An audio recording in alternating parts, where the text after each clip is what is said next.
Antes de qualquer coisa, quero desejar a cada um de vocês um dia muito mais que abençoado e repleto do amor de Deus. E falar para vocês, gente, que o sábado hoje na política está pegando fogo. Ao começar por uma informação importantíssima que pegou todos de surpresa. Ministro acaba de pedir desculpa para a Trump. É isso mesmo, mas não é só isso não. Tem ministro renunciando e muito mais. E ainda uma notícia diretamente dos bastidores do STF que deixou os outros ministros furiosos. Mais um ministro bate de frente com o ministro Alexandre de Moraes e surpreende a todos. Mas a cereja do bolo vai vir mesmo na hora que vocês verem o que um aliado de Bolsonaro vai revelar sobre aquela operação do Rio de Janeiro. E quem está por trás disso tudo? E eu garanto para vocês, gente, que essa lista deixou muita gente desesperada e vai surpreender a muitos. Tudo isso e muito mais nesse vídeo. Não vou ficar dando muito spoiler pra gente, pra esse vídeo não ficar muito longo. Só, por favor, não esquece de curtir, compartilhar, comentar, deixar seu like e se inscrever no canal. E já vamos começar com Luiz Inácio Lula da Silva do PT surpreendendo a muitos, viu? E pedindo GLO. Aí vocês devem imaginar, é por causa do Rio de Janeiro? Até que enfim Lula fez alguma coisa.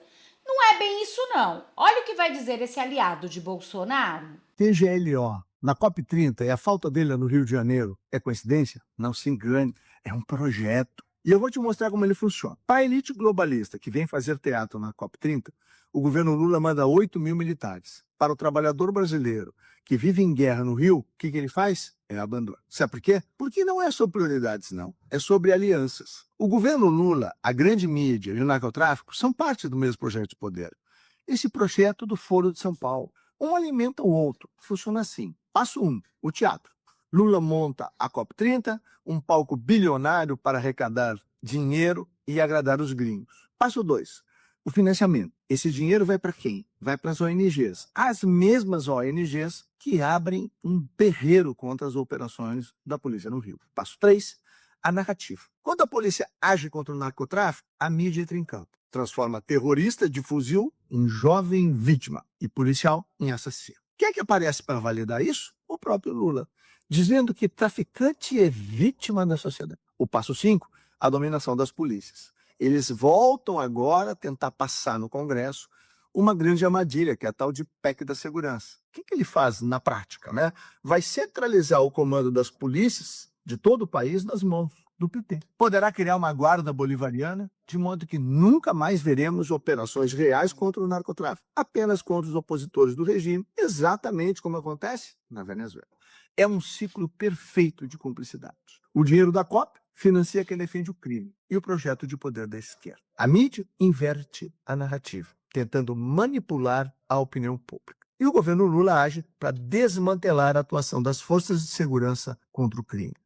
É uma barbaridade, eu não tenho nenhuma dúvida sobre o que está sendo feito. Abandonaram o Rio, botam lá aonde não precisa 8 mil homens. Então, isso com clareza revela o drama que nós estamos enfrentando nesse projeto da esquerda do Foro de São Paulo. Sou Onix Lorenzoni e eu combato essa aliança do mal há mais de 30 anos e não é agora que eu vou ficar de braços cruzados. Se você entendeu que isso não é sobre política e que isso, na verdade, é uma guerra pela alma do nosso país e pela liberdade dos nossos filhos, nos ajude. Compartilhe esta denúncia através desse vídeo. E agora parem tudo o que vocês estão fazendo e ouçam o que disse esse aliado de Bolsonaro. Mas antes, olhem o que disse Bolsonaro já prevendo o que ia acontecer. Tá não, você deixa ele atirar em você, ele pode dar uma florzinha nele, tá ok? Você tá tratando com gente com fuzil, que mata inocentes rindo o tempo todo. Nem carro blindado adianta você ter mais no Rio, porque os caras vai de fuzil. E a blindagem não pega tiro de fuzil. Você quer continuar tratando esses caras com direitos humanos? Então o que você faria? Olha,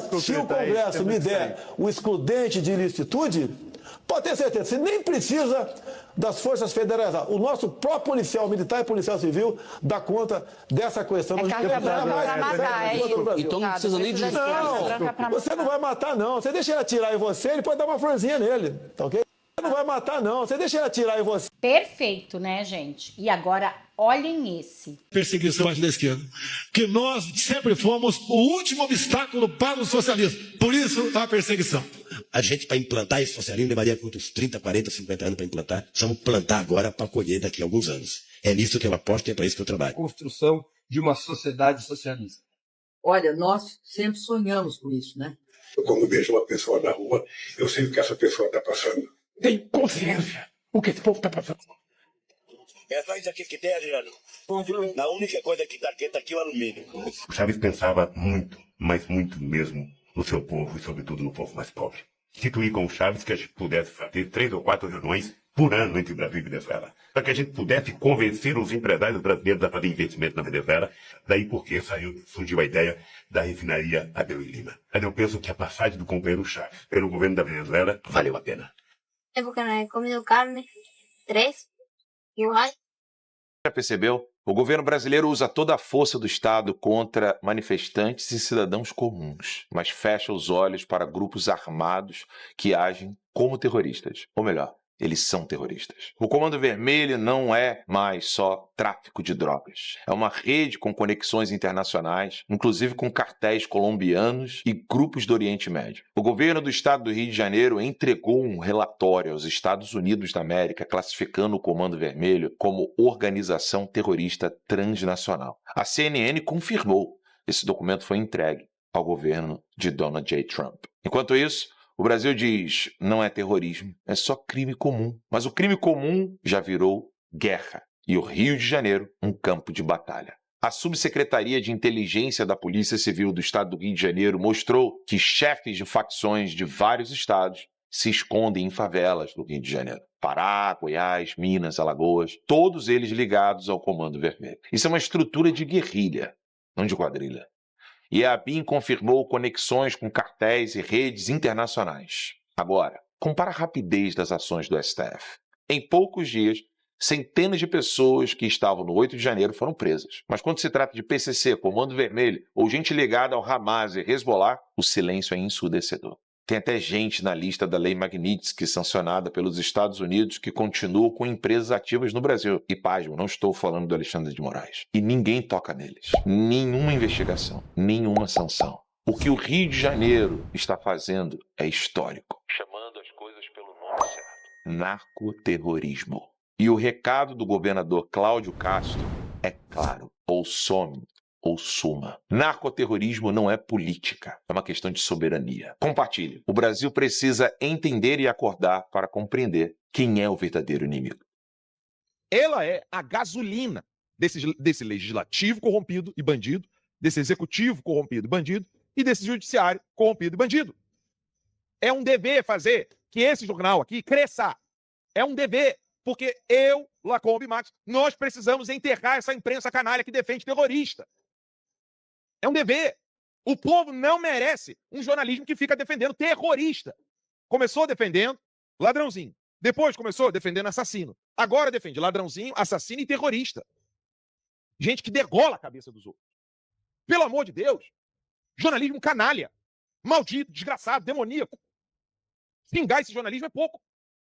Dizer que é jornalismo jornalismo FDP, é pouco. Isso é demoníaco. Pelo amor de Deus, quem é que vai consolar a esposa do policial? As duas esposas, as duas viúvas. Quem que vai trazer alento para essas crianças órfãs? Ah, pelo amor de Deus! Letal. Foi pouco! Morreram quantos? Fala aí pra mim. Morreram quantos? O último número que eu vi, 18. Morreu pouco! Quem tem mais bandido morto? Querem dar mais trabalho.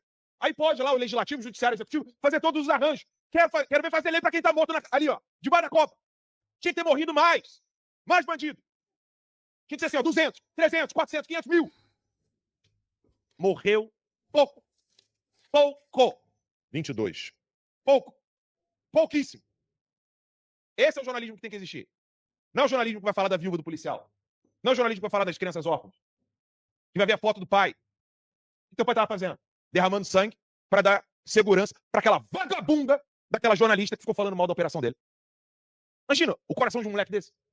Crescer sabendo que o pai é um herói, derramou sangue por uma vagabunda na Globo News falar merda do trabalho do pai dele. tipo de jornalista que não tem coragem de ir num funeral de um policial. Não tem, Lacombe. Não tem coragem de ir num funeral de um policial. Pra olhar na cara da viúva, na cara do órfão, e dizer assim, teu pai morreu porque eles não sabem usar de tática. Ela tomaria um tapa na cara da viúva na hora, pra ela aprender. Ia fazer preenchimento. E agora, gente, olha o que disse Paulo Figueiredo com informações importantíssimas, diretamente dos Estados Unidos. E se você ainda tem alguma dúvida sobre isso, vejam, por exemplo, como eu disse, Moraes cobra explicações de Castro sobre operações no Alemão e na Penha. O Alexandre de Moraes, que manda e desmanda na Polícia Federal, que manda a polícia na porta de gente que discutiu com ele em aeroporto, não é a polícia, manda 6 carros de polícia da Polícia Federal num domingo em alguém que discutiu com ele no aeroporto de outro país, que manda a polícia atrás de mãe de família, que condena uma pessoa que pichou uma estátua a mais tempo de prisão do que traficante. Esse cara está cobrando explicações sobre a presença do Comando Vermelho nos complexos do Alemão e da Penha. Mentirinha. Esse cara só quer cobrar explicações sobre como os fuzis das Forças Armadas da Venezuela foram parar nessas favelas. Tô zoando de novo. O que ele quer é explicação sobre quem foram os fornecedores de drones utilizados pelos narcoterroristas. Eu te peguei. Ele não quer saber nada disso. O que Alexandre de Moraes quer é explicações do Cláudio Castro. Pediu mais de 15 informações diferentes. Quer saber se o uso das forças policiais foi proporcional. Quer saber se os policiais tinham câmeras. Quer saber se o Ministério Público foi comunicado. Quer saber tudo da polícia. Sabe do que ele não perguntou nada? Sobre os narcoterroristas. Verdade. Amigo do Rio, presente, 24 horas. Poxa, deu dinheiro para o Eduardo abrir um parquinho novo na zona oeste do Rio, na zona norte. Poxa, que coisa maravilhosa. As pessoas estão andando de skate. Mas qual é a postura deste cara em relação aos traficantes de drogas que fecham e aterrorizam o Rio de Janeiro? Como este cara trata traficantes no Rio de Janeiro? Ora, vamos ouvir ele próprio. Veja, o mundo não pode continuar nessa polarização, sabe, do bem contra o mal a vida inteira. Não, o mundo não pode ter bem contra o mal. O mal tem que estar livre para ele fazer o que ele quiser. Pô. O bem não pode se atrever a se levantar contra o mal. Né? Toda vez que a gente fala de combater as drogas, possivelmente fosse mais fácil a gente combater os nossos viciados internamente. Os usuários. Os usuários são responsáveis pelos traficantes, que são, sabe, vítimas dos usuários também. Ou seja... Para o Lula, o traficante não é agressor, mas é uma vítima dos usuários. Essa frase, circulada intensamente na internet, foi de fato dita alguns dias antes dessa operação no Rio de Janeiro. Ocasião na qual o governador Cláudio Castro revelou que o governo Lula negou 3 pedidos feitos pelo governo do Estado para o envio de blindados que pudessem apoiar as operações policiais. Então, em uma semana, o Lula diz que o traficante é uma vítima. E alguns dias depois, nós descobrimos que esse mesmo Lula nega 3 pedidos de ajuda ao Estado do Rio de Janeiro para combater os traficantes. Claro, afinal, eles são vítimas.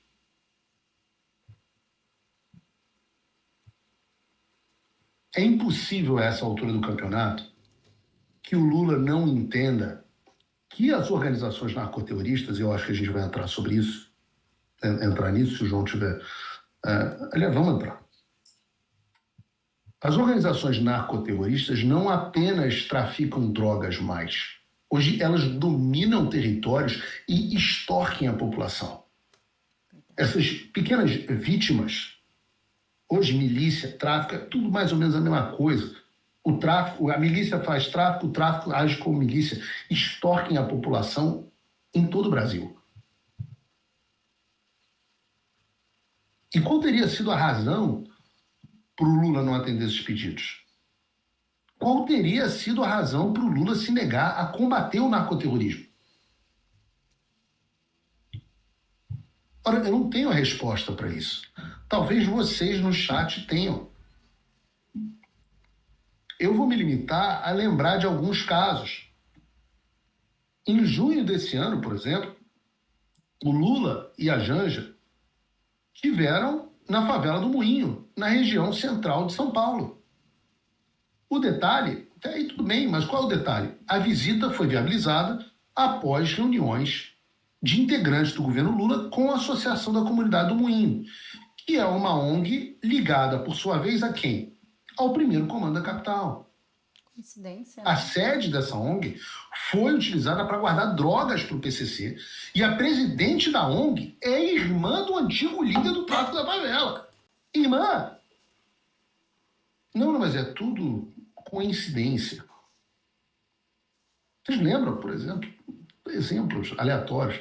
Em março de 2023, o atual ministro do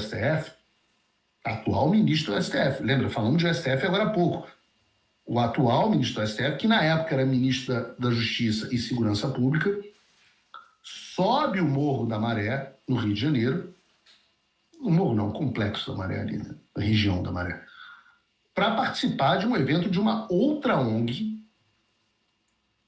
sem nenhum problema e sem precisar de escolta policial.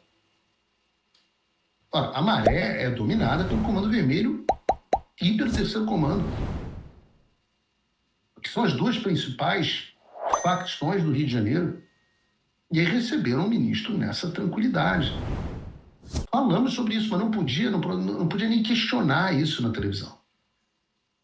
O coronel da Polícia Militar do Rio de Janeiro, Fábio Cajueiro, ex-comandante de operações do Complexo da Maré, ao ser entrevistado pela Gazeta do Povo, falou o seguinte a respeito desse episódio: não tem nenhum cidadão do mundo que entre na Maré com 2 carros grandes, com isso filme, sem a anuência e a concordância do narcotráfico. Tanto que para a PM ou qualquer outra força policial entrar só com blindados, com uma operação grande, com helicóptero, é só com blindados, com uma operação grande ou com helicóptero. E mesmo assim a resistência será de grandes proporções. Nenhuma autoridade do Brasil ou de qualquer lugar do mundo entraria ali sem autorização das lideranças do narcotráfico, seja juiz, promotor, desembargador, ministro ou presidente. E não foi a primeira vez.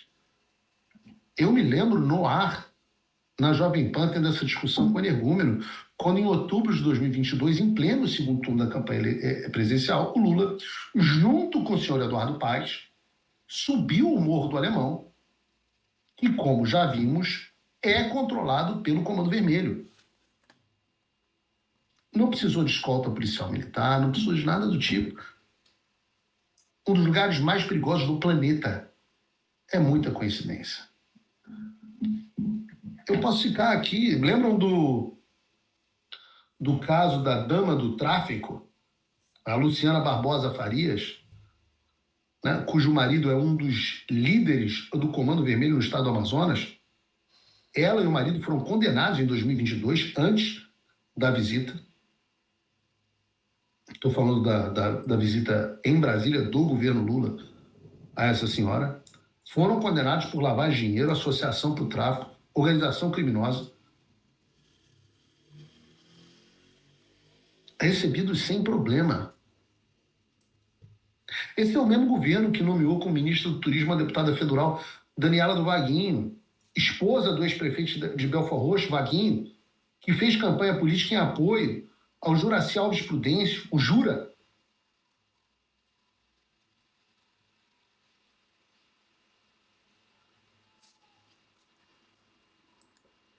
O líder do bonde do Jura, que é a maior milícia de Belford Roxo. Mas é tudo, eu estou citando aqui todas as coincidências. Eu vou dizer para vocês, eu digo isso que é o título do programa de hoje: sem medo de ser feliz. Por conta de todas essas coincidências, eu vou dizer sem medo de ser feliz. Luiz Inácio Lula da Silva é o presidente do tráfico. É o presidente que chama traficante de vítima e que nega apoio das forças de segurança pública para combater o narcoterrorismo. E não sou só eu que digo que o Lula é o presidente do tráfico, não. Eu tenho memória. Lembra dessa reportagem de 2022 sobre o que disse o Marcola, o mais famoso líder do primeiro comando da capital? Coloca aí o vídeo do Marcola. Uma informação importante nesse sábado, veja só. Segundo o antagonista, Marcola declarou voto no candidato à presidência pelo PT, Luiz Inácio Lula da Silva. A Polícia Federal captou uma conversa entre Marcola e seu comparsa Cláudio Barbará da Silva. Na troca de mensagens, o líder do PCC afirma que, abre aspas, é melhor o Lula no poder, mesmo ele sendo um pilantra e um zero à esquerda, que o Bolsonaro, fecha aspas. Ao tratar das eleições com a advogada Vanessa Jennifer, Barbará disse que leu um livro sobre o período em que Lula esteve preso e que espera que, se eleito, ele faça um bom trabalho, abre aspas. Ele é bom, acredito que ele fica 4 anos, pela idade dele, para limpar, fazer um trabalho excepcional, fecha aspas. Em uma outra conversa, Marcola e Esdras Augusto ainda destacaram que, se comparar Lula e Bolsonaro, na situação deles, o petista é melhor. Então, essa é a verdade. Eu não podia falar sobre isso, esse assunto foi removido, na época o TSE não queria que a gente falasse sobre isso. Mas tá aí a vida como ela é.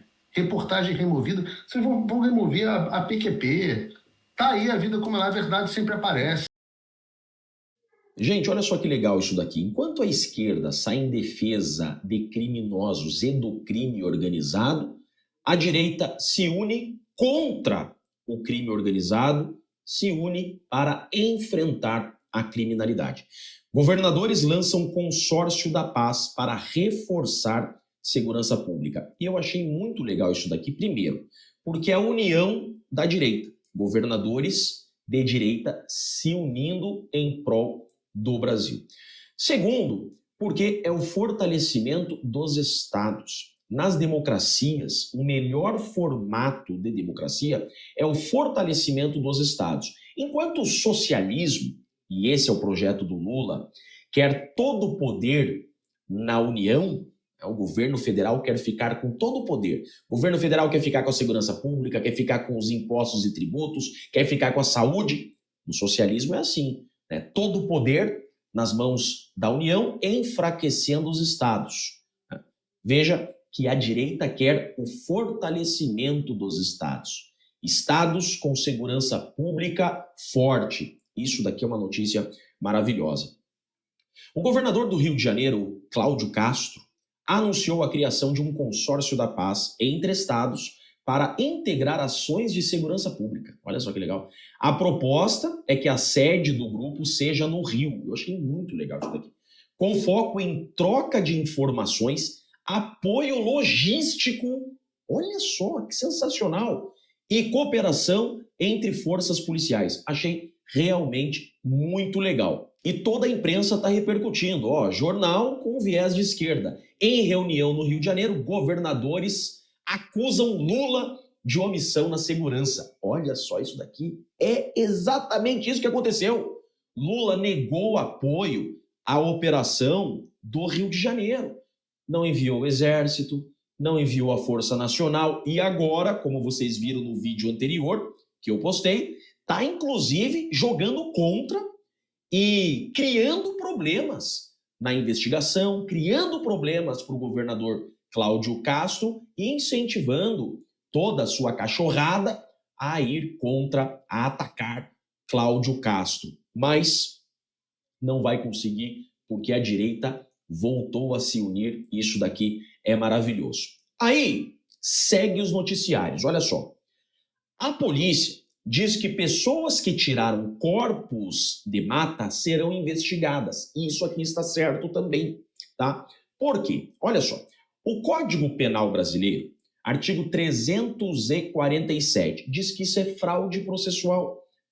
Você modificar o local dos fatos, atrapalhando a perícia, isso é crime. E foi exatamente isso que fizeram. Tiraram os corpos do local dos fatos, tiraram as fardas dos terroristas. Eles estavam fardados, os vagabundos estavam fardados, colete balístico, né? Tiraram as fardas, deixaram todo mundo de cueca enfileiradinho, ou seja, modificaram o local. Isso é crime.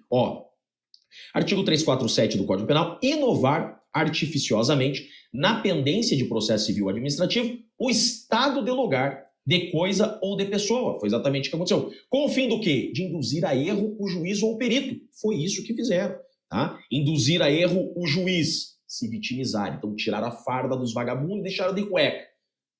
Então aqueles soldados, de repente, não são mais soldados, estão sem fardas, né? E atrapalhar o perito vai chegar no local do confronto, não tem corpo, não vai conseguir entender a dinâmica do confronto, né? Então tiraram o vagabundo de trás da barricada, né? Modificaram a cena. Crime e a pena em dobro se atrapalhar processo penal, que é o caso. Ó. Se a inovação se destina a produzir efeito em processo penal, ainda que não iniciado, que é o caso, as penas aplicam-se em dobro, tá? E o Código de Processo Penal vai dizer o seguinte, que o delegado de polícia tem que preservar o local dos fatos. Olha só como a lei penal, a legislação penal protege o local dos fatos, que agora foi todo modificado, né?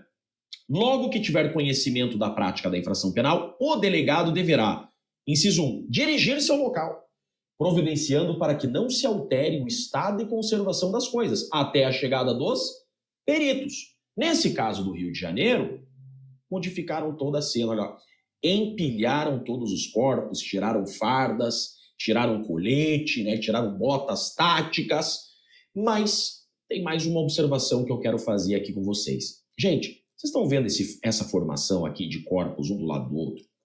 Isso aqui também tem um outro significado, tá? Normalmente, grupos terroristas fazem isso, tá? O Hamas e o Hezbollah sempre fazem isso depois de operações. Por quê? Primeiro, para modificar o local. Agora, os grupos terroristas fazem isso para se vitimizarem e chamar a atenção de organismos internacionais. Não foi exatamente essa a finalidade? Primeiro, se vitimizarem e chamar a atenção da imprensa, por onde já circulou essa foto. Então veja como essa gente, né, eles têm relação com grupos terroristas, eles agem da mesma forma. Esse é o mesmo modus operandi de grupos terroristas, de colocar os corpos nessa formação. Gente, não tem anjinho aí não, tá? Não se iludam. E essa é a raiva da esquerda, tá? Não morreu nenhum inocente.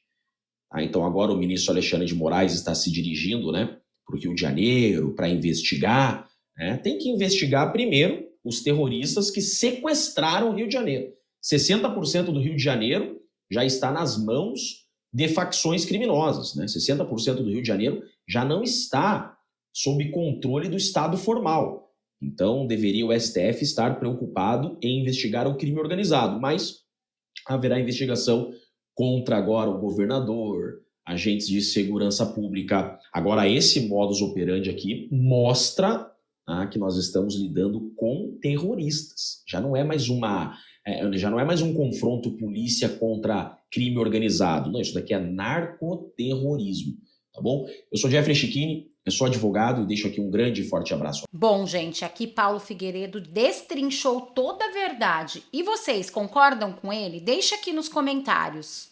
E agora, gente, olhem esta notícia. Diretamente dos bastidores do STF, que, segundo informações, deixou os ministros furiosos. Mendonça paralisa julgamento sobre direito ao silêncio em ação policial. Ministro pediu vice terá 90 dias para devolver o processo. Já há 3 votos em favor de tornar obrigatório o aviso durante a abordagem policial de que o preso tem direito a permanecer calado. Mendonça paralisa julgamento sobre direito de silêncio em ação policial. O ministro pediu vistas e terá 90 dias para devolver o processo. Já há 3 votos em favor de tornar obrigatório o aviso durante a abordagem policial de que o preso tem direito a permanecer calado. E agora, gente, olhem essa notícia diretamente dos Estados Unidos. Primeiro-ministro do Canadá se desculpa com Trump após comercial televisivo. O primeiro-ministro do Canadá, Mark Carney, declarou neste sábado, dia 1º, que pediu desculpas ao presidente dos Estados Unidos, Donald Trump, após um comercial televisivo ter sido veiculado no país contra a imposição das tarifas americanas. Em retaliação, Trump anunciou tarifas de 10% ao país vizinho e adição às taxas de 35% sobre todos os produtos canadenses, vigente desde março deste ano. Aspas, pedi desculpas ao presidente Trump, ele se sentiu ofendido com o anúncio. E não é algo que eu teria feito, criar esse anúncio, afirmou o premier em entrevista coletiva na Coreia do Sul. durante a cúpula do Fórum de Cooperação Econômica da Ásia do Pacífico, APEC. Apesar de ter se desculpado com Trump, o polêmico comercial foi colocado no ar por um de seus adversários políticos, o governador conservador da província de Ontário, Doug Ford. No material televisivo, o ex-presidente americano Ronald Reagan aparece dando declarações contrárias às tarifas comerciais entre os países. Com a instabilidade nas relações com seu maior parceiro comercial, o Canadá tem buscado diminuir sua dependência do mercado americano e buscar novas parcerias com a União Europeia, até mesmo com a ditadura de Xi Jinping na China. Donald Trump, que também está em viagem à Ásia, se reuniu na quinta-feira com o ditador chinês e revelou ter tido uma interação fria com o premier canadense. Mais tarde, porém, o líder americano disse que os dois tiveram uma boa conversa. Como vocês podem ver, né, gente? Premier, o primeiro-ministro do Canadá, pedindo desculpa para Trump, enquanto a gente vê aqui no Brasil quanta diferença. E agora, olhem essa notícia. Chefe de gabinete e ministro do interior deixam o governo de Milei.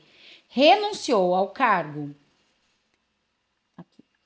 Dias depois da vitória surpreendente do partido A Liberdade Avança nas eleições legislativas argentinas, o governo do presidente Javier Milei enfrenta nova turbulência. Na noite da sexta-feira, 2 dos seus ministros mais próximos dele anunciaram renunciar. Guilherme Franco, chefe do gabinete, e Lisandro Catalã, ministro do Interior. Franco comunicou a decisão por meio de uma carta pública ao X, afirmando que os rumores persistentes sobre mudanças no gabinete nacional motivaram a saída e que desejava permitir que Milei iniciasse uma nova fase do governo sem obstáculos. Aliado próximos de Franco, Catalã também se desligou do cargo que ocupava há apenas 1 mês e meio, mantendo, contudo, o apoio ao governo e às ideias do partido. Bom, gente, eu vou ficando por aqui para esse vídeo não ficar muito longo, tá? Só, por favor, não esquece de curtir, compartilhar, comentar, deixar seu like e se inscrever no canal. Também deixa aqui qual o seu nome, de qual cidade vocês estão falando, para a gente poder se conhecer um pouco melhor. Para quem não me conhece, eu me chamo Renata e moro no interior de São Paulo, Taubaté. Quero continuar também pedindo a cada um de vocês, com a sua crença, com a sua religião, com a sua fé, oração pelo nosso amado presidente Bolsonaro. Eu não sei vocês, mas eu venho dele falar, quanta saudade de ver Bolsonaro falar. Felizmente, Bolsonaro está em prisão domiciliar, mas está guardado por Deus. E eu creio que vai acontecer uma reviravolta muito grande e Bolsonaro vai voltar a ser o nosso presidente. Eu sei que olhando aos olhos humanos, gente, parece impossível, mas aos olhos da fé, eu vejo Bolsonaro na cadeira de presidente, com metade da Câmara de Direita e metade do Senado, mudando a história desse Brasil e colocando cada um em seu devido lugar. E se você, assim como eu, acredita nisso e tem fé em Deus, deixa aqui nos comentários, porque a fé é o firme fundamento das coisas que se esperam, mas não se veem.